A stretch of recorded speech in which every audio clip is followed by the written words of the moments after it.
Maraming salamat po sa pag-invite sa akin, Pastor Rene, na maaari kaming makilahok at makiisa sa kasiyahan ng inyong iglesia sa pagtalaga ng dalawang bagong diakono. Naalala ko pa mga 10 years na yata nakalipas na nandun din ako nung nag-install kayo ng dalawang deacons noon doon pa sa kabilang lugar. Pero blessing para sa akin noon, ako lang yata nandun. Ngayon, kasama ko yung 7 deacon namin. Mahirap kasi mamili ng isa, ma-accuse tayo ng favoritism kung isa lang ang iimbitahin ko Kaya inimbita ko na lahat sila at nandito sila para makiisa. So manalangin muna tayo at hilingin natin ang tulong ng Panginoon sa ating munting mensahe sa hapong ito. Let's pray.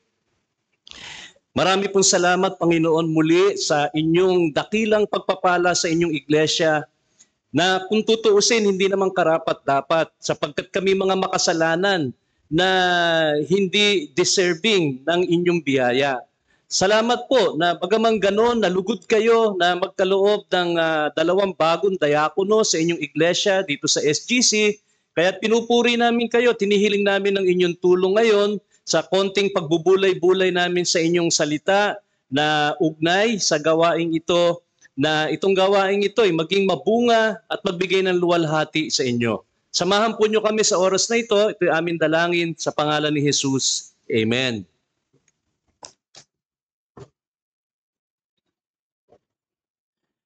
Noon pong September 11, 2001, kung naaalala pa po ninyo, may malaking trahedya na nangyari sa New York sa Amerika.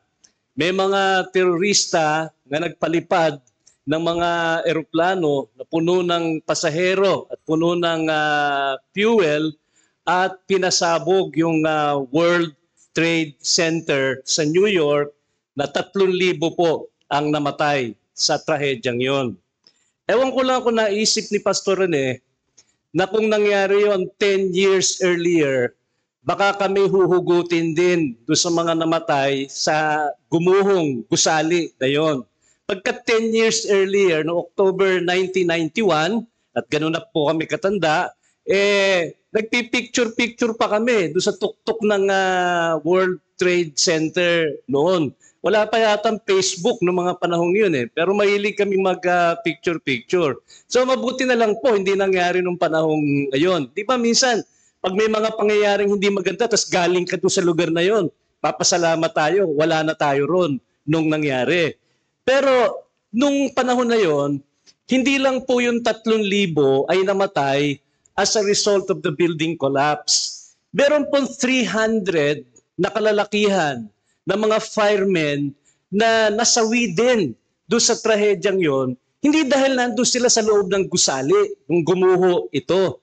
Pero sila'y nasawi sa proseso ng pagliligtas nila doon sa mga buhay pa at yung pag-retrieve nila ng mga body nung namatay. Sila'y tinaguriang mga bayani sapagkat sa gitna nung aksidenteng yon, kinalimutan nila ang kanilang sariling kalagayan, kinalimutan nila na may mga pamilya sila. Dapat silang mag-iingat kung delikado, hindi na dapat sila sumuot doon. Pero ginawa nila ang lahat ng kanilang makakaya upang mailigtas yung mga nabubuhay pa at mabawi yung mga katawan nung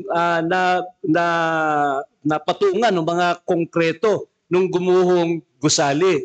Sila yung mga firemen na kinilalang mga hero. At sila yung kinilalang mga halimbawa ng self-denial at sacrificial service. Maganda po silang halimbawa sa ating mga tao ng pagkalimot sa sarili upang makapaglingkod sa ating kapwa. Pero alam po ninyo, wala pong tutulad at wala pong hahambing sa paglilingkod na ginawa ng Panginoong Jesus. Walang masasabi itong halimbawa ng mga tagapagligtas na bumbero na ito sa sakripisyo na ginawa ng Panginoong Jesus. Kasi saan siya nanggaling? Galing siya sa isang napakagandang kalagayan at katayuan sa langit, pero dahil sa pag-ibig sa kanyang mga tao, pinili niyang bumaba dito sa lupa.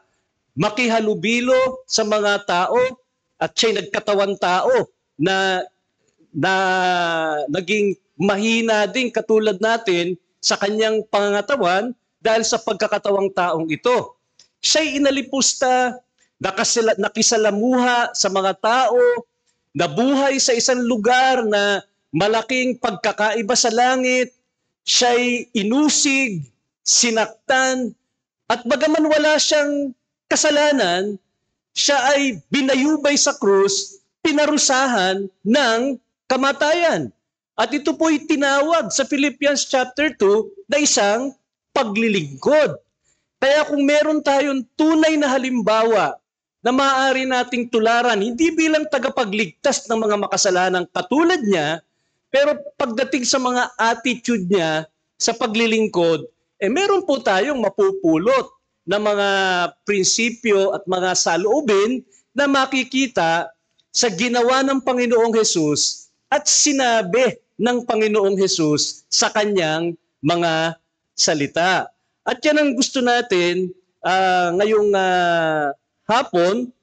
Pero bago natin simulan yung 7 attitude na maaari nating tularan, gusto ko munang buksan sa Luke chapter 22 para lang makita natin kung ano yung nasa damdamin ng Panginoong Hesus sa kanyang pagbaba dito sa lupa. Luke chapter 22 verse 27. Nakakalungkot po yung konteksto sapagkat yung mga alagad ni Hesus, nag-aaway sila, nagtatalo sila kung sino yung pinakamagaling. Kaya kinailangang sawayin sila ni Hesus doon sa attitude nila. And sabi niya sa verse 27, who is greater, the one who reclines at the table or the one who serves? Is it not the one who reclines at the table? But I am among you as the one who serves. Jesus had all the right to be described as one who reclines at the table. He was Lord of heaven and earth, the creator of the universe.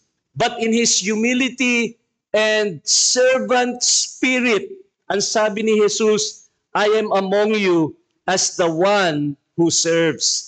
Jesus introduced himself as a servant in his mission of saving sinners. Now, what 7 attitudes can we pick up either from Christ's example or Christ's word in order to shape a proper attitude in serving? And primarily, ito po yung message para kay Brother Dennis at Brother Jeremy.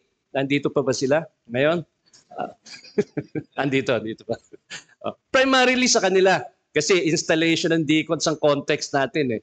Pero hindi lang po to para sa kanila kasi mga lingkod din tayo. Kahit di tayo deacon, di tayo pastor, mga lingkod din tayo sa silid na ito, lingkod ni Kristo.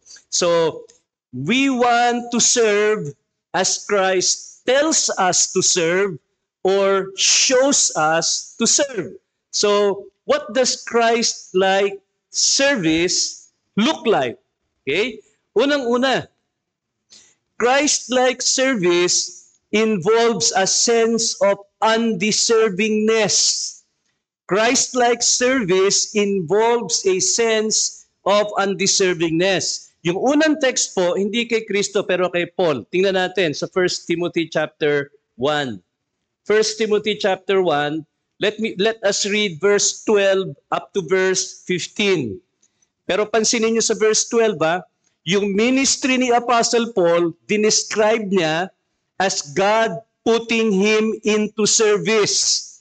That's the diaconate, that's the pastorate. We were put into service. Okay? Sabi ni Paul sa verse 12, I thank Christ Jesus our Lord who has strengthened me because he considered me faithful, putting me into service even though I was formerly a blasphemer and a persecutor and a violent aggressor.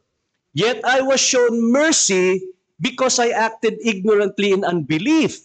And the grace of our Lord was more than abundant with the faith and love which are found in Christ Jesus. Mapapansin po ba nyo itong testimony ni Apostle Paul pagdating sa pag-appoint sa kanya bilang isang apostol, which he describes as putting me into service? Napansin ba niyo yung binanggit niya tungkol sa kanyang sarili? Hindi niya sinabi he was the best Pharisee in the world. Hindi niya sinabing he was a very righteous person even on the outside. And he had some credentials, he had knowledge of Greek and Hebrew for him to be qualified to be an apostle. Ang sabi niya, Lord, masamang tao ko noon. I was a blasphemer, a persecutor, a violent aggressor. Biyaya niyo lang ito. Kaya ako yung naging apostol. Naawa lang kayo sa akin. Kaya tinawag niyo ako para maging isang mananampalataya at isang lingkod ninyo. At yun ang dapat nating unang matularan na makikita rin natin kay Kristo. Pero kay Paul muna, na kung tayo na italaga, kinilala bilang diakono, bilang pastor, o kahit na ordinaryong lingkod lang ng Panginoon. Huwag nating isipin dahil may maganda tayong credentials, matuwid tayo, mataas ang pinag-aralan natin, kaya dapat lang nakilalanin nila ako bilang deacon eh. Nag-aral ako sa private school, maganda ang grade ko, at saka accomplished ako sa aking buhay. I have many credentials. Mauubos ang oras natin pag pinag-usapan natin. Mga kapatid, iisa lang ang credential mo, makasalanan ka. Makasalanan ka, nakarapat dapat sa impyerno ng apoy dahil sa iyong kasalanan. You're not worthy. You are undeserving of the office. This is but the mercy and grace of God kaya ka nilagay sa office na yan. And that's what Paul extols. Yung mercy ng Diyos, sabi nga, yet I was shown mercy. Verse 13, verse 14, and the grace of our Lord was more than abundant. Mga kapatid, kung hindi yan ang orientation natin, ang mangyayari sa opisina natin bilang diakono, may tendency na itaas natin ang ating pangalan at hindi ang pangalan ni Kristo ang itaas natin. May tendency na maghanap tayo ng glory para sa ating sarili sapagkat iniisip natin, we had the credentials. Now, I'm not saying na basta kung sino na lang pipiliin natin. Of course, merong qualifications tayong sinusunod, may standard of holiness and grace tayong kinikilala, but aside from that, hindi tayo na itatalaga sa opisina dahil magaling tayo sa iba, mas masipag tayo sa iba, mas magandang pinag-aralan natin, mas matalino tayo, biyaya lamang ng Diyos ito. At kung doon naka-orient mga kapatid, yung ating mindset, ang lagi nating luluwalhatiin ang Panginoon sa anumang accomplishment na magawa natin sa diaconate, ano ba ang marating natin sa ating paglilingkod, purihin ang Diyos, luwalhatiin ang Diyos. Yun ang mindset natin, yun ang hangad natin na siya maluwalhati sapagkat biyaya lang at awa niya ang dahilan why we were put into service. Yan ang sinabi. Pero pakinggan natin si Jesus. Pakinggan natin si Jesus sa Luke 17 verses 7 to 10. Sabi niya rito, which of you having a slave plowing or tending sheep will say to him when he has come in from the field, come immediately and sit down to eat. Kain ka muna. But will he not say to him, prepare something for me to eat and properly clothe yourself and serve me while I eat and drink, and afterward you may eat and drink. He does not thank the slave because he did the things which were commanded, does he? So you too, when you do all the things which are commanded you, say, we are unworthy slaves. We have done only that which we ought to have done. And ito, galing na mismo sa bibig ni Jesus, ito. Yung pagtatalaga sa isang opisina, hindi ito utang na loob. na dahil sa paglilingkod, may utang na loob ngayon yung church sa'yo na dapat itaas ang iyong pangalan, kilalanin ka, i-recognize ka. Hindi. Sabi ni Jesus, sabihin mo, hindi ka karapat-dapat na alipin. Ginawa mo lang yung dapat mong gawin. Kapatid na mga deacon, kanino ba nanggaling yung kaloob ninyo na natanggap kayo, tinalaga kayo bilang mga diakono sa iglesia? Di ba galing sa Panginoon yan? Hindi naman galing sa atin yan eh. Binigay tayo na regalo sa church bilang mga diakono, in-equip tayo para sa gawain yun. So yung regalo at kakayanan, galing kay Jesus yun para gamitin sa paglilingkod ng iglesia. Hindi yung pinagsikapan mo at pinaghirapan mo na magkaroon ka nun para kung gamitin mo yun sa iglesia, dapat magpasalamat sila sa iyo dahil ginamit mo kung ano yung meron ka. Kung ano yung meron ka, galing kay Jesus yun para gamitin mo sa iglesia. Yung installation, pagkilala lang yan mga kapatid ng ginawa ni Kristo at pagbigay ni Kristo ng regalong kakayanan para kayo'y magamit sa ikabubuti ng iglesia.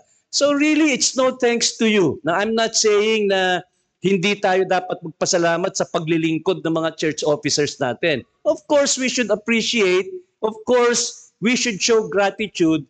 Pero, my dear deacons, don't feel that you deserve thanksgiving and praise and recognition. Kasi whatever you have has come from the Lord. Dapat ang Panginoon ang purihin sa paglilingkod ninyo. So, importante, a sense of undeservingness which will exalt God's grace and mercy instead of becoming a diaconate that seeks to glory in one's gifts. So, yun ang una. Pangalawa, Christ-like service possesses a spirit of humility. Na may mga overlap po ito, no? It possesses a spirit of humility. Philippians chapter 2. Philippians chapter 2 verse 5 to 8. Sabi ni Paul, have this attitude in yourselves, which was also in Christ Jesus. That's an imperative. Cultivate this attitude, which was in Christ Jesus. Ano yun? Who, although he existed in the form of God, did not regard equality with God a thing to be grasped, but he emptied himself, taking the form of a bond servant, and being made in the likeness of men, being found in appearance as a man, he humbled himself by becoming obedient to the point of death, even death on a cross. Now, itong panawagang ito ay panawagan para sa ating lahat. Wala dapat mananampalataya na mayabang. God is opposed to the proud, but gives grace to the humble. Huwag nating asahan na magiging kakampi natin ng Diyos kung tayo'y mapagbataas. Ang pinagpapala ng Diyos at pinagkakalooban niya ng biyaya ay yung mga mapagkumbaba. Sino ang pinakahalimbawa ng humility?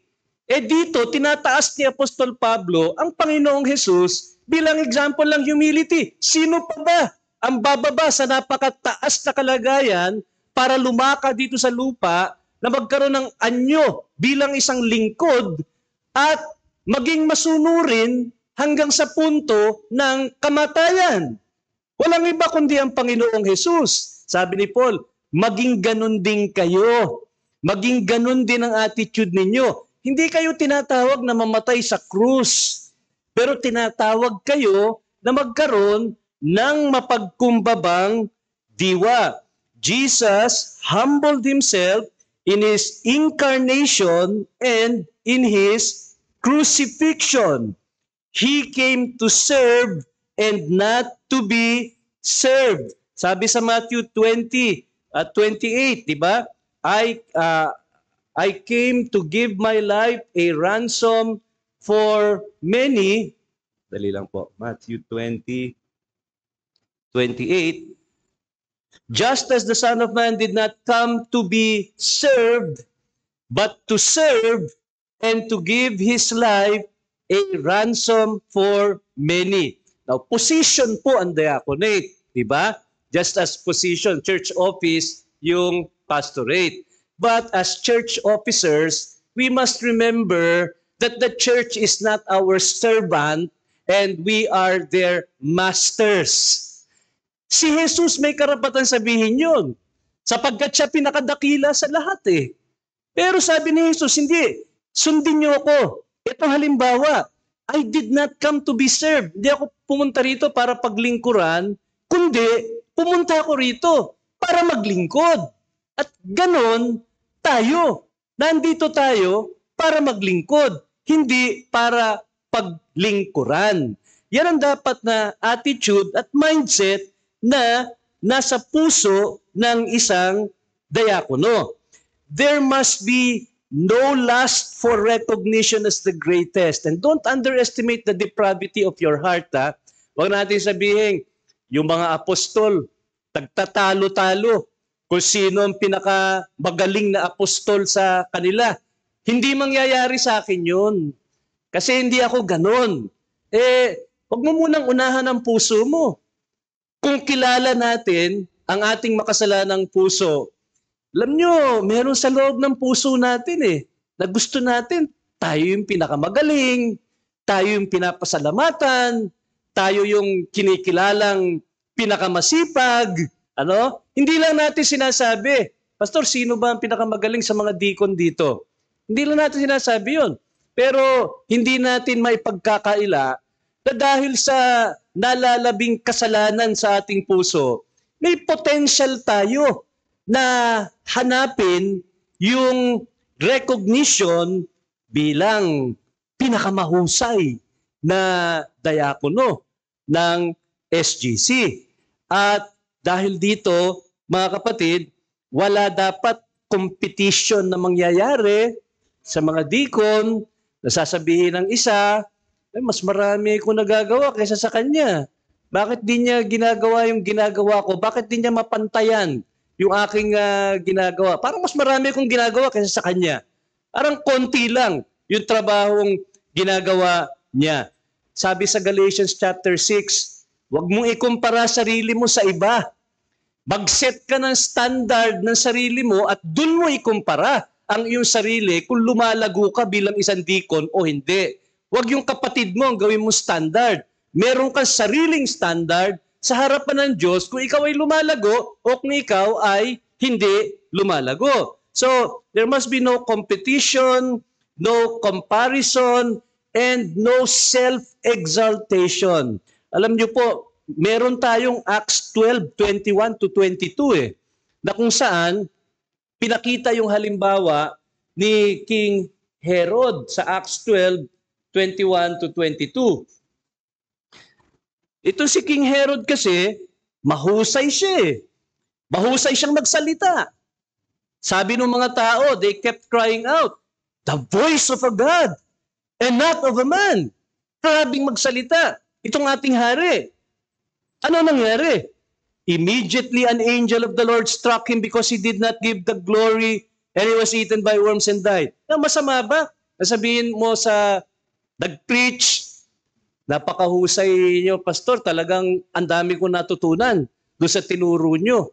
O kaya, deacon, grabing sipag mo Kasi alam ko may trabaho ka pa pero nagawa mo pa lahat ng dapat gawin mo at saka yung tungkulin mo. Grabe. Hindi naman masamang magsalita ng ganon. Ang problema ni Herod, mga kapatid, yung pagtanggap niya dun sa compliment na binigay sa kanya. Tinanggap niya yon sa kanyang puso at inisip niya sa kanyang kayabangan na talagang parang Diyos siya kung magsalita. So, mahalaga pala attitude natin sa pagtanggap ng compliment, Kung binigyan tayo ng compliment na medyo nararamdaman natin, may konting flattery na. Pagkatapos, talagang isinapuso natin yung compliment na yon, ay mag-iingat tayo, hindi nagugustuhan ng Panginoon yon. He did not give God the glory, and he was eaten by worms and died. Remember, deacons, for whatever accomplishment that you accomplish, ano bang work na natapos natin, ano bang hirap ng paglilingkod natin, ibigay natin lahat ng luwalhati sa Panginoon at hindi natin agawin ang hindi dapat sa atin. And mag-ingat tayo ha, madali kasing sabihin, sa Diyos natin binibigay ang luwalhati, pero may naiwang konti naman sa akin. Alisin natin yun.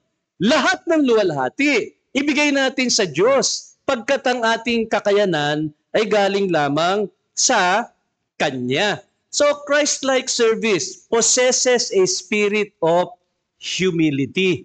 But then, number 3, Christ-like service considers no work that is below us. Christ-like service considers no work that is below us. Ang ibig ko sabihin, hindi tayo mapili sa trabahong binigay sa atin. Hindi natin pwedeng sabihin na porket manager tayo sa isang opisina, hindi na tayo pwedeng magwalis ng sahig dahil sa opisina natin, tayo nag-uutos sa mga janitor na magwalis ng sahig. Kaya hindi natin pwedeng sabihin, Pastor, huwag mo ko utusan naman na magwalis ng sahig. May mga utusan ako sa opisina, hindi na babagay sa akin na nagwawalis ng sahig. Ang halimbawa po niya, si Jesus mismo sa John chapter 13. Sa John chapter 13, verse 14 to 15, nakalagay po, if I then, the Lord, and this, verse 12, when he had washed their feet and taken his garments and reclined at the table again, he said to them, etc. Verse 14, if I then, the Lord and the teacher, washed your feet, you also ought to wash one another's feet. For I gave you an example that you also should do as I did to you. Now, maybe it was a cultural thing for them in that day that Jesus washed their feet. But sabihin na natin in our day, a menial job. Isang bagay na hindi white collar, kung pwede natin sabihin ganon. Hindi natin pwedeng sabihin na mas mataas pa tayo kay Jesus. Kung si Jesus nga, hinugasan yung paa ng mga apostol. Sabi niya, halimbawa to hindi ito isolated case na ginawa ko lang ito dahil may purpose ako. Yes, may purpose si Jesus doon, pero kasi sabi niya rito di ba? I gave you an example that you also should do as I did to you. And my point is, there is no menial job that is below us simply because we reason out that we are successful people in the world, accomplished people, so some job should not be given to us. The Lord of the universe washed dirty feet. Sino tayo para magsabi na masyadong maruming trabaho yan para sa akin? At mga kapatid, syempre may mga maruming trabaho kailangan gawin sa church. Ewan ko, sino ba nagwawalis dito sa inyo? May janitor yata rito, no? Kasi sa amin, wala kaming janitor, May nagwawalis doon ng sahig. May nag-garden doon ng halaman. Kailangan may maghugas ng pinggan. At kailangan may maglinis ng banyo. Hindi natin pwede sabihin, pag na-assign tayo maglinis ng banyo na, Pastor naman, hindi ko ginagawa sa bahay yan. Huwag naman akong paglinisin nyo ng banyo. Iutos natin kay ganito. Mas bagay sa kanya na maglinis ng banyo. Walang pili-pili pagka ganun. Kung anong trabaho na kailangan gawin, gawin natin.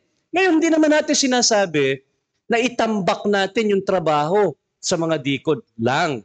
Kasi, pag tinambak niyo yung trabaho kay Dennis at kay Jeremy at kay Brother Robert, sila lahat ng gagawa, tapos yung mga members, easy-easy lang, palagay ko, magre-resign agad yan Hindi magtatagal yan. Pag sa kanila yung trabaho. You know why they have an office?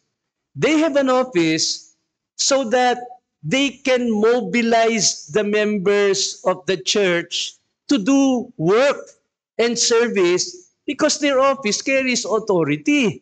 Kaya kung na-assignan tayo ng mga deacons na maglingkod, may gawin para sa church, may authority yun, may office yun, dapat pakinggan natin. Hindi natin pwede sabihin, porket deacon ka na, utusan mo na akong ganyan. Hindi dapat ganun.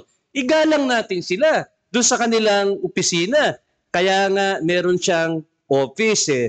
So, the deacons should not consider it below them to be assigned menial jobs. And they should not think that even if they have a high stature sa society, na mataas ang pwesto nila, Pastor, mawawala ang respeto ng mga tao sa akin pagka yan ang ipapagawa mo sa akin. E tanong ko sa inyo, nawala ba respeto nyo kay Jesus nung hinugasan niya yung paa ng mga apostol na hindi bagay sa isang hari ng daigdig? Nawala ba respeto nyo? O lalong tumaas yung respeto nyo? Grabe si Jesus, ginawa niya yon. Samantalang pwede siyang tumawag na 1,000 anghel para gawin yung trabaho yun. Pero siya mismo ang gumawa. Di ba lalong tumaas yung respeto nyo? At hindi ba lalong tataas ang respeto nyo pag nakakita kayo na masisipag yung deacon nyo na hindi namimili ng trabaho na gagawin sa iglesia? That's a Christ-like attitude. No job that is below you, no matter how high your stature is in society. Then pang-apat, mga kapatid, Christ-like service does not seek to impress others. Christ-like service does not seek to impress others. Nakarinig na ba kayo ng mga tao na maglilingkod lang pag may nakatingin? Tayo yun. Tayo. May tendency tayo na maglingkod pag meron lang nakatingin. Pag wala na nakatingin, mamaya na pag may nakatingin na. Tsaka ako kikilos. Yan ang sinabi ni Jesus sa Matthew chapter 6 Hindi naman niya sasabihin ito kung hindi nangyayari. Sabi niya sa mga alagad, beware of practicing your righteousness before men to be noticed by them, otherwise you have no reward with your Father who is in heaven. So, when you give to the poor, do not sound a trumpet before you as the hypocrites do in the synagogues and in the streets, so that they may be honored by men. Alam nyo, si Jesus, hindi siya nakikipag-usap sa hangin. Hindi siya nakatingin sa langit at sinasabi ito na hindi naman applicable. Hindi naman mga Pharisees yung kausap niya Ang kausap niya dito, yung mga disipulo, yung mga alagad. Ang ibig sabihin, nakikita ni Jesus yung tendency sa mga alagad na magpakitang tao. Sabi niya, huwag kayong papakitang tao. Kasi yung paglilingkod nyo, ang mata ng Diyos nakatingin. Hindi naman kailangan nandyan yung pastor. May 10 member na nakakita na nagwawalis ka dyan o nagluluto ka. Hindi kailangan. Kasi buhay ang ating Diyos. Nakikita ang lahat ng nangyayari. At kasi kung ang mangyayari, naghahanap ka lang ng papuri ng tao, talagang makukuha mo. Kasi pag nakita ka ng mga tao, sipag mo, magpapasalamat sila sa iyo. Anong gusto mo? Papuri ng tao o papuri ng Diyos? Mas mabuti yung papuri ng Diyos. Kaya when we do our service, huwag kayong masyadong conscious kung may nakatingin o hindi. Huwag kayong maging mga katulad ng mga politiko natin na kung may gagawin sila, may press release agad. Kasi kailangan nila yon pag may eleksyon na nakita ng tao yung ginagawa nila. Hindi kailangan makita ng tao. Basta ang Diyos nakatingin. Yun ang mahalaga. We serve the Lord as our master. We don't serve people, we serve the Lord. So, away with the Pharisaic tendency to impress others with our works. We find our confidence in God. So, mag-ingat tayo sa pagiging credit conscious o reward happy. Sa pagiging credit conscious natin o pagiging reward happy sapagkat hindi po ganyan si Jesus. Okay, number 5. Christ-like service does not resist correction. Christ-like service does not resist correction. Mga kapatid, no one is perfect no matter how spiritually mature. Walang mga anghel dito at walang mga anghel sa church officers ninyo. Yung service natin will not be flawless. Magkakaroon ng mga pagkakamali, magkakaroon ng mga pagkukulang, at kung may pagkakamali at pagkukulang, minsan may pagsaway, may pagtatama. Alam niyo yung pusong natin, di ba? Ayaw natin ng tinatama eh. Ayaw natin ng sinasaway. Gusto nating gawin yung sarili nating kalooban. Pero pag hindi tayo tumatanggap ng pagtutuwid o pagtatama, parang sinasabi mo, perpekto ka. Kasi ayaw mo makinig eh. Sa pagsaway, sa pagtuwid, ay sino ka ba? Parang hindi ka nagkakamali. Kung nire-resist mo yung pagtatama, and yung mga deacons, nagkakamali yan. Mga makasalanan din sila eh. Na kung minsan, kailangang itama. At kung tinatama tayo, di pakinggan natin, buksan natin ang ating tenga dun sa nagtatama sa atin.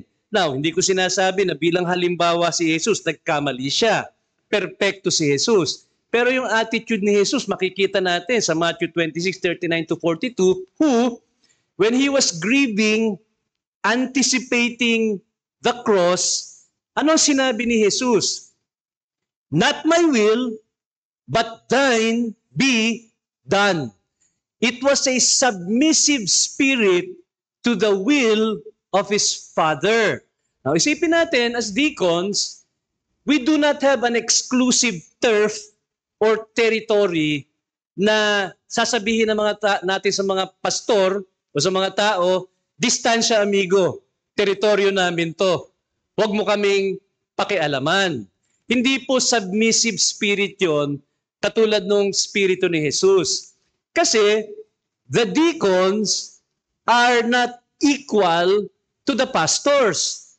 The deacons are under the oversight of the pastors. So they must respect the pastors as their leaders. Hindi silang leaders ng church. They work under oversight and they are also part of the membership of the church, that they are not immune to the correction of the members of the church, especially yung mga mature members ng church. So huwag natin gamitin yung office natin at magtago tayo sa label na tayo'y pastor, tayo deacon, mas marami kaming alam sa inyo, huwag nyo kaming itama, huwag nyo kaming pakialaman.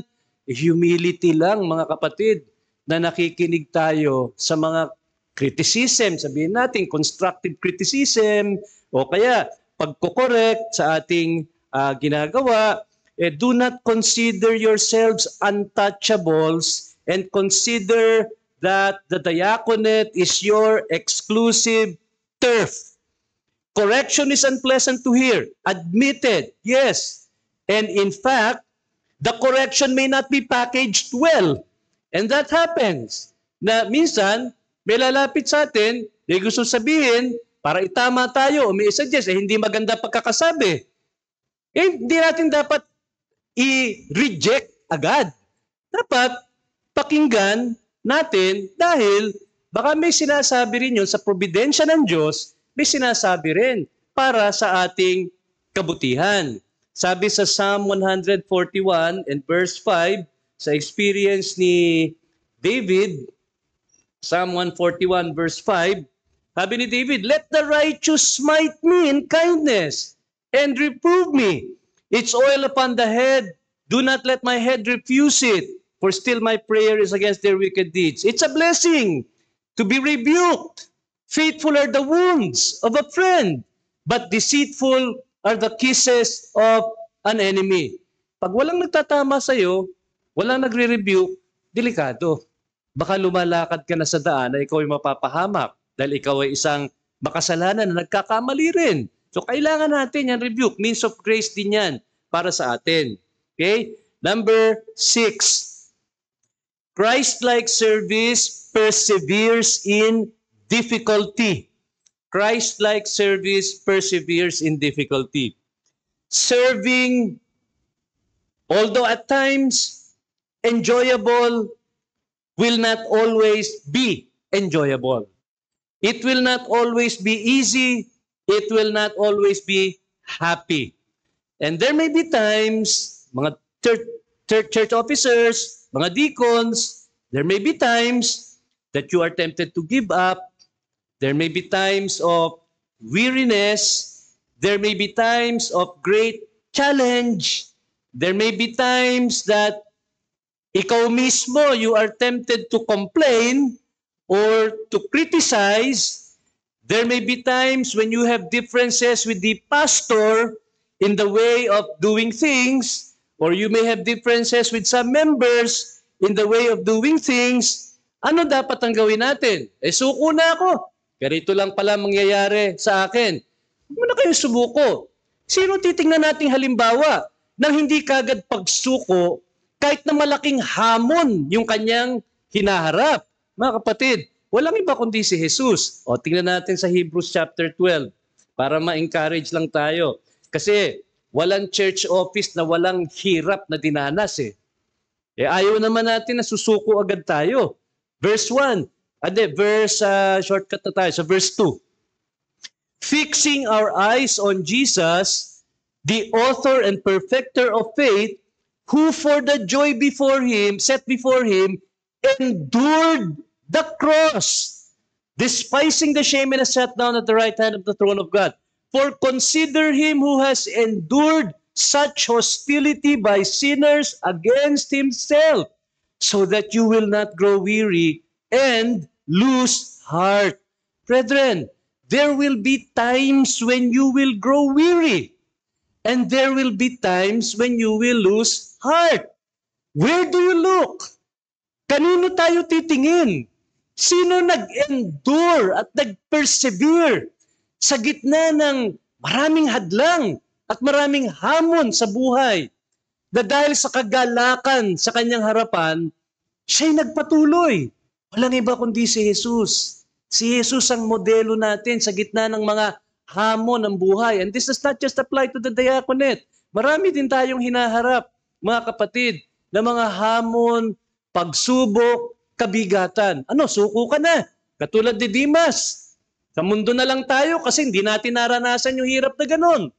Mas masaya tayo noon. Nung nasa mundo tayo, hindi katulad ng ganito. Nagpatong-patong ang pagsubok. Ganun ba ang attitude natin? Hindi kailangan. Kasi meron tayo halimbawa. Si Jesus, dahil nakita niya yung bunga ng kanyang paghihirap, tiniis niya. Hindi niya inisip yung hirap. Nagpatuloy siya sa kanyang paglilingkod hanggang siya'y nanagumpay sa tulong ng Diyos. So, huwag kagad tayong hihina ng loob sa gitna ng mabibigat na hinaharap o dinadala natin sa ating buhay. Tumingin tayo kay Jesus na nagpunyagi, nagtiis, at nagtagumpay. So, Christ-like service perseveres in difficulty. Instead, mga kapatid, ang ganda ng sinabi sa Psalm 100 and verse 2 na nabanggit ko rin sa mga deacon namin dati. Shout joyfully to the Lord all the earth. Verse 2, serve the Lord with gladness. Not just when times are easy, but even when times are hard and difficult. Serve the Lord with gladness. At parang isang naging motto nga namin sa church, yung parang yung sa SM. Ewan ko ba, kung nagsha-shopping kayo sa SM, di ba? Pumapalakpak pa silang ganon. Sinasabi nila, happy to serve. O, di ba? Huwag na kayong pumalakpak, pero sana sa loob natin, happy to serve. Let us serve the Lord with gladness. Okay? And then, last, number 7. Sabi ni Pastor Marmara, 15 minutes lang. Sobra ng 15. Joke lang. Christ-like service abounds in good works. Christ-like service abounds in good works. Acts 10:38.